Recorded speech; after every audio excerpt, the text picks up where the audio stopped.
Esse ambiente envolve todos os meus sentidos. A música, as obras, a decoração preciosa, os detalhes dourados, as curvas dos desenhos, as bochechas rosadas dos anjinhos. A arte barroca é teatral.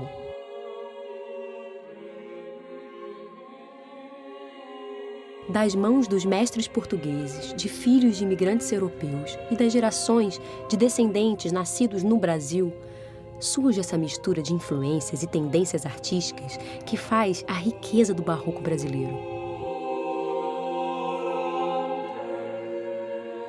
A arte barroca nos leva numa viagem no tempo. O interior das igrejas do Sudeste e do Nordeste guardam verdadeiros tesouros criados nos séculos XVII e XVIII. Ainda hoje encontramos traços do barroco na arte e na arquitetura no Brasil.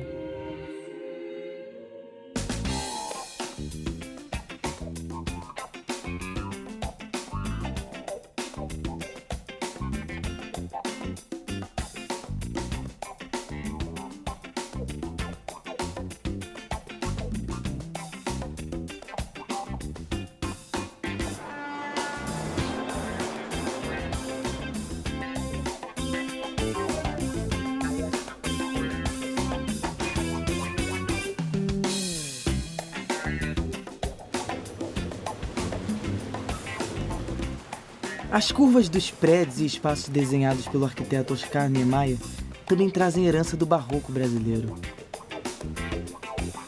As obras de arte dizem muito sobre o tempo e lugar em que foram criadas. Algumas atravessam séculos e ainda trazem emoção, informações e prazer. O artista também pode imaginar e criar obras inspiradas em fatos distantes no tempo, locais onde nunca esteve. Ele traz o passado para o seu presente e depois endereça sua visão ao futuro.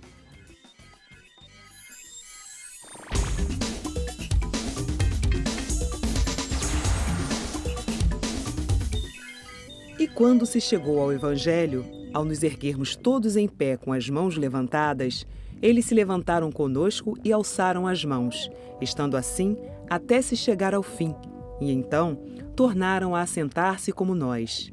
E quando levantaram a Deus, que nos pusemos de joelhos, eles se puseram todos assim como nós estávamos, com as mãos levantadas e em tal maneira sossegados, que certifico a Vossa Alteza que nos fez muita devoção. Meireles dispôs as multidões conforme um triângulo largo que se abre para o espectador, evitando a rigidez simétrica. No primeiro plano, os índios compõem um friso em contraluz, que faz recuar a cena principal, onde Frei Henrique de Coimbra procede à elevação. Vemos a missa à distância, projetada mais longe pelas sombras do primeiro plano, que nos separam da cena principal. Meireles atingiu a convergência rara de formas, intenções e significados que fazem com que um quadro entre poderosamente dentro de uma cultura. Esta imagem do descobrimento dificilmente poderá vir a ser apagada ou substituída. Ela é a primeira missa no Brasil. São os poderes da arte fabricando a história.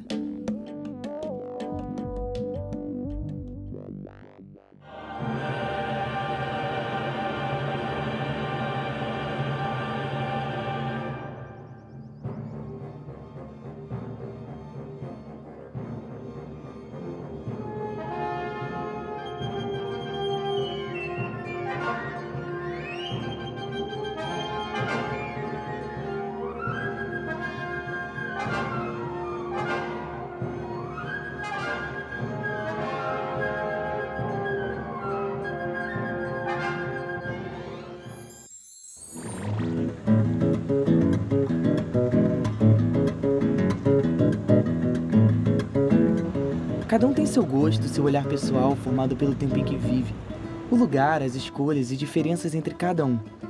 Quando encontramos alguém, modificamos esse olhar, dividindo impressões do mundo, sensações, experiências. O poeta disse que a vida é a arte do encontro, mas a arte também provoca encontros. Ver uma obra de arte pode ser tão emocionante quanto encontrar um amigo.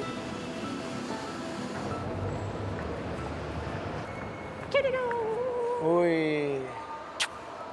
recebi sua mensagem. Ai, que bom te encontrar. Tem várias coisas pra te contar. Depois você me conta, porque agora eu vou ter um encontro com a Tarsila do Amaral. Se você quiser, você vem comigo. Então eu vou.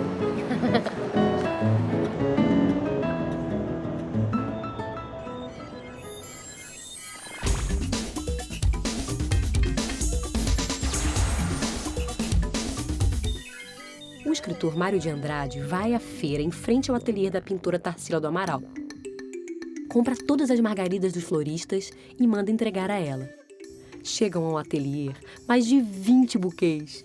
Tarsila convida a amiga Anita Malfatti para pintar junto com ela as flores recebidas. Deste encontro curioso entre Mário, Tarsila e Anita, nascem duas obras: As Margaridas de Mário de Andrade, de Tarsila, e As Margaridas de Mário, de Anita.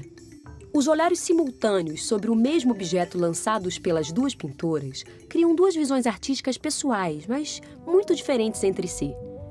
Representativas assim mesmo de um encontro da arte brasileira.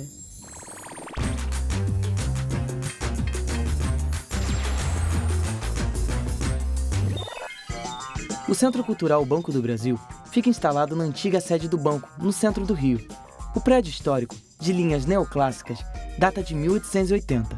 Possui 2 teatros, 4 salas para mostras, biblioteca, auditório e salas de cinema e vídeo.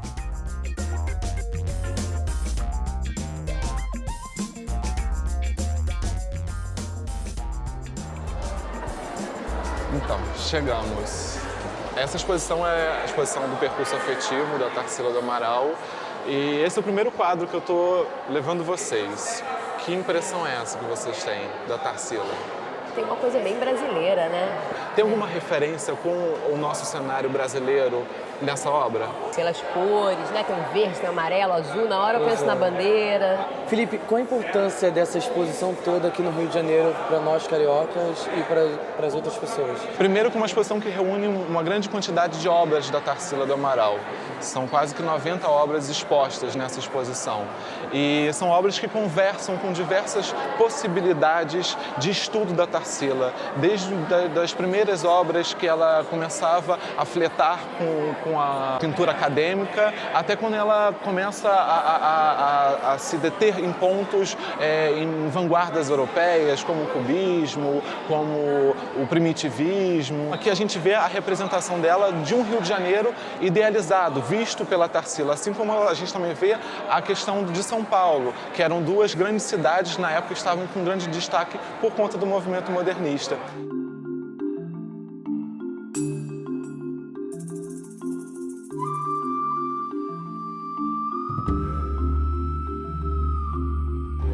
Bom, e saindo de São Paulo, a gente dá de cara com uma outra tela muito importantíssima para a Tarsila, que você já deve ter sabido qual o nome dela. Tá escrito Antropofagia, de 1929. Antropofagia era também o nome do movimento? Sim. Movimento antropofágico? Sim, exatamente. Quais são as fases, assim, os movimentos que a Tarsila participou? As obras da Tarsila, elas costumam retratar algumas fases do próprio movimento modernista. A gente não pode esquecer que a Tarsila, com mais 5 amigos, né, também artistas, ela faz parte de um chamado Grupo dos 5. E desse grupo fazia parte a Tarsila do Amaral, Anita Malfatti, o Menotti Del Picchia, o Oswald de Andrade e o Mário de Andrade. E qual as fases da Tarsila? A Tarsila, ela faz, a pintura dela, ela participa de fases como, por exemplo, o movimento Pau-Brasil, que foi um movimento da Semana de 22, e ela também versa, ela pinta a respeito desse movimento e das pesquisas em cima desse movimento. Assim também como o movimento que leva o nome do quadro que você falou, o movimento antropofágico de Oswald de Andrade. Entendi. Ele diz que só a antropofagia nos une. Então, dentro desse espírito de união e de pesquisa em cima da realidade da arte brasileira, as obras da Tarsila, elas conversam muito em cima desses movimentos.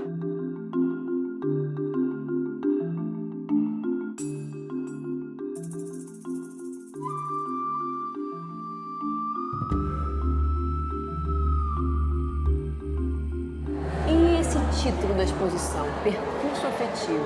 Por quê? Por quê? Isso é uma pergunta que nós, da Arte Educação, a gente devolve para o público. Isso é uma escolha de uma pessoa, do curador, que é o responsável por toda a exposição. O que seria um percurso afetivo?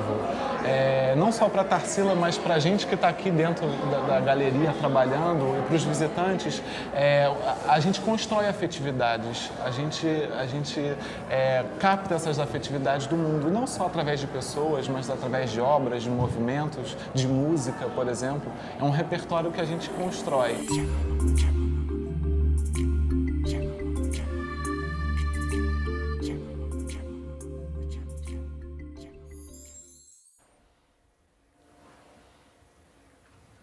O Oswaldo não é má pessoa, mas se eu fosse você, pensava 2 vezes antes de me apaixonar. Não vai dar tempo, Anitta.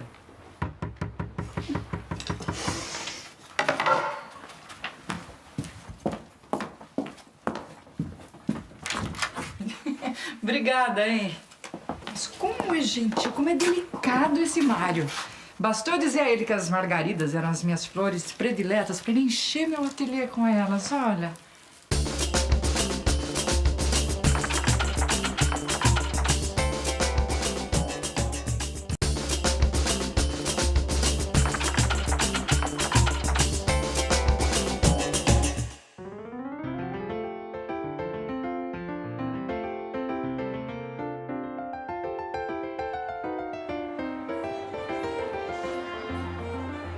Você gosta mesmo dessa figura de pé inchado? Não fala assim da obra mais importante do modernismo. Você sabe que foi essa figura do pé inchado que influenciou, que inspirou todo o movimento e o manifesto antropofágico? Antropo o quê? Do tipo que come carne humana? Só uma imagem que os modernistas usavam para mostrar um caminho para a arte brasileira. Só se for o caminho do caldeirão, né?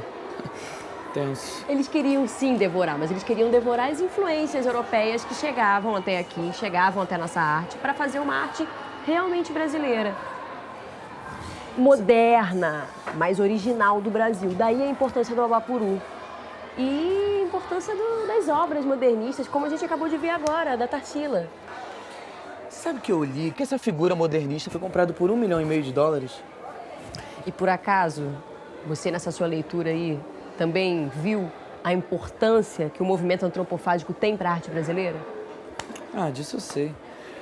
A arte é como a vida.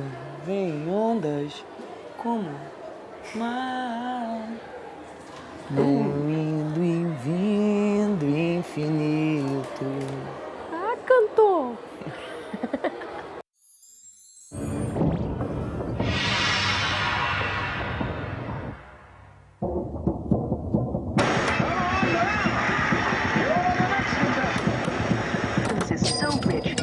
Flavorful. It doesn't lose its flavor in cooking.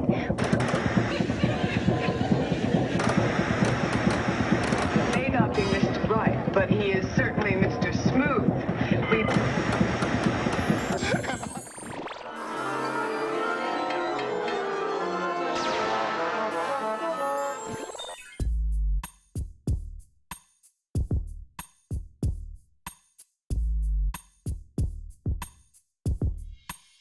Antes de entrar para a Faculdade de Arquitetura, eu tive uma primeira formação que foi fundamental na minha vida.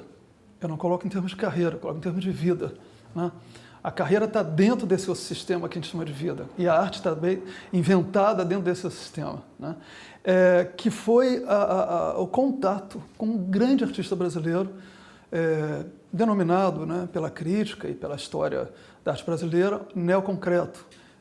Chama-se eternamente Aloysio Carvão. Um grande artista, né, com uma razão absoluta, que não usava nenhum método acadêmico, né? Então eu tinha que me virar dentro disso, né, dentro de um miolo, né, de uma classe composto por adultos, né, senhoras que iam para o museu para pintar, para entender um pouco mais de arte, eu ali meio que perdido. Então ele me deu um caminho que até hoje está marcado pela razão do espírito de geometria que ele tinha na obra dele, e isso permanece. E na Escola de Belas Artes, eu conheci um cara genial, que talvez seja o único gênio que eu conheço, que é um grande cenógrafo brasileiro, vivo, graças a Deus, e atuante, que é o Hélio Eschbauer. E depois do Hélio, ainda mais ou menos nesse momento, eu conheci alguém muito importante, que é a Anabela Geiger, né?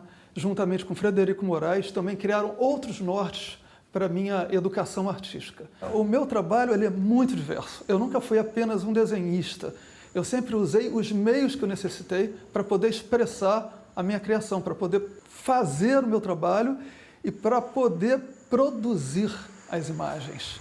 A gente encontra aqui no Brasil, digamos, vamos dizer assim, continuidade, né, do currículo da Bauhaus, através da Escola Superior de Desenho Industrial, que se estabeleceu na década de 60, no governo Carlos Lacerda, no estado da Guanabara ainda, a primeira escola de desenho industrial no Brasil. É até engraçado, porque a gente imaginava que isso pudesse nascer em São Paulo, onde tem umas grandes indústrias, mas, na verdade, nasceu aqui, com Décio Pinhatari, em suma, Aloysio Magalhães, que foi o criador da escola, né, que mudou a direção do desenho das nossas células monetárias, por exemplo, né?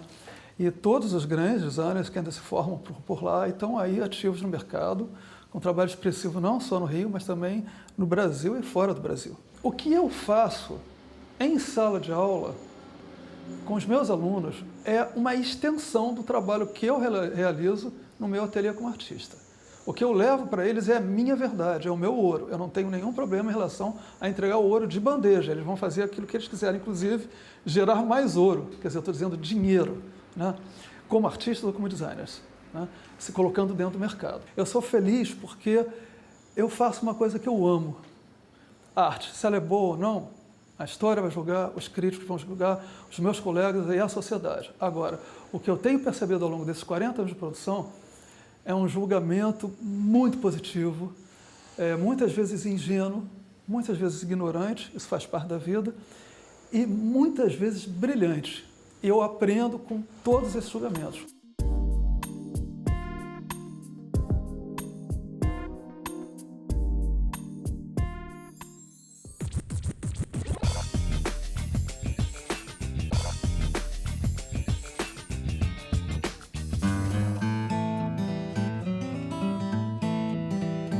A Escola Superior de Desenho Industrial foi criada em 1962. A ESD foi a primeira instituição no Brasil a oferecer o curso superior de design.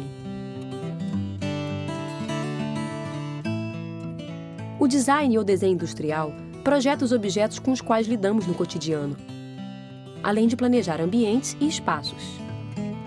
Sempre fui muito ligado à questão de computação gráfica, designer gráfico, já antes mesmo aqui da escola. E acabei conhecendo assim o que era desenho industrial e resolvi vir para cá, me aventurar. Atualmente eu estou muito assim próximo de design de interação, instalações e também a questão da experiência do usuário com uma interface.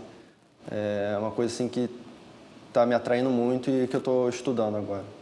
O principal do design é você estar preocupado com o usuário, né? Acho que se você não está preocupado com o usuário, você não está fazendo design, assim, na verdade, né? Admiro muito o Andy Warhol. Eu acho que ele conseguiu pegar coisas simples do cotidiano das pessoas, como uma garrafa de coca, a lata de sopa, e fazer algo incrível com isso e ganhar muito dinheiro com isso, né? Ficar famoso com isso, mostrar, né, o talento dele com coisas super simples, cotidiano das pessoas, e acabou criando ícones com isso, né? Pratico muito a serigrafia, é uma coisa assim, que eu gosto muito, assim, como hobby também, e aqui na faculdade. A gente também, coisas materiais, sabe, até serralharia, madeira, metal, a gente tem como fazer aqui na faculdade, a gente pode fazer uma cadeira, se quiser aqui, sabe? Um protótipo de cadeira. Também tem a questão de arte, sabe? Fazer um desenho com uma pintura especial, isso também tem aqui. Estou desenvolvendo um porta-guardanapo de resina, em formato dos arcos da Lapa. Aí vão ser 2 peças assim e a base. Vai ficar assim, mais ou menos, quando estiver pronto. Pô, meu sonho é fazer alguma coisa original e que, de preferência, possa ter algum benefício para a sociedade. Não queria trabalhar com coisas à toa, queria trabalhar com alguma coisa que fizesse diferença.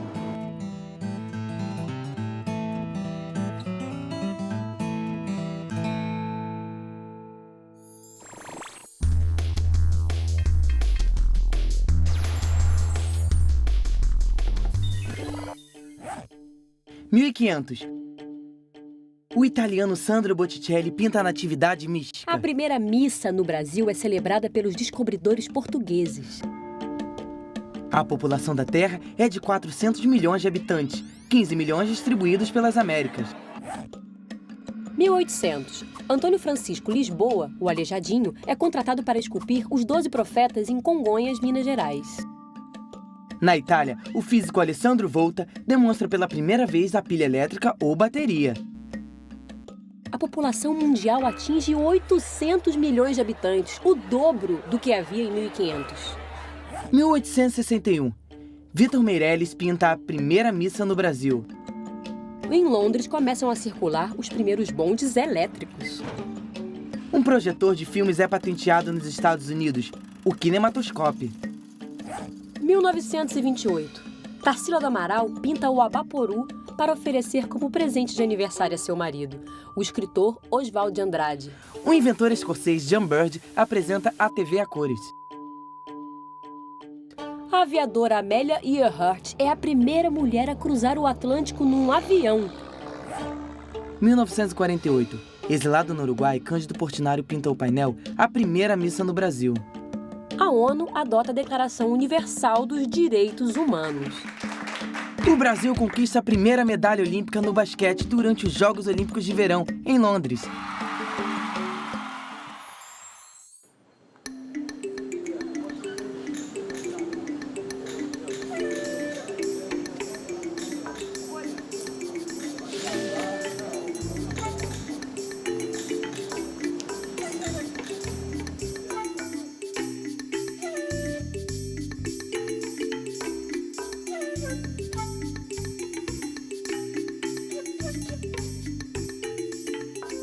Em 1829, mais de 100 anos.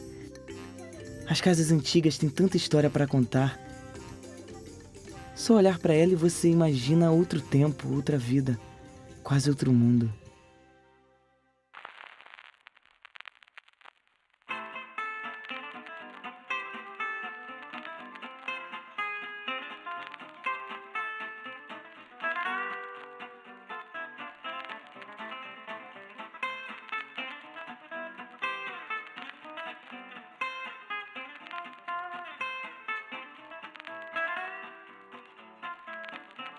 O tempo passa, mas os objetos, as casas, as obras de arte continuam aqui.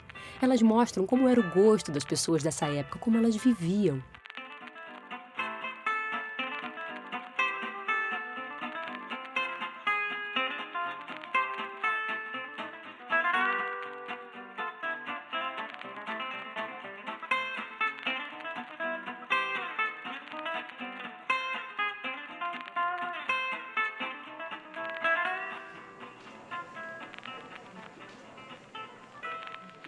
Que linda essa roupa. Será que você vai ao baile? Ou será que eu vou encontrar um amigo? É uma volta? Pensar em umas coisas assim. Vamos?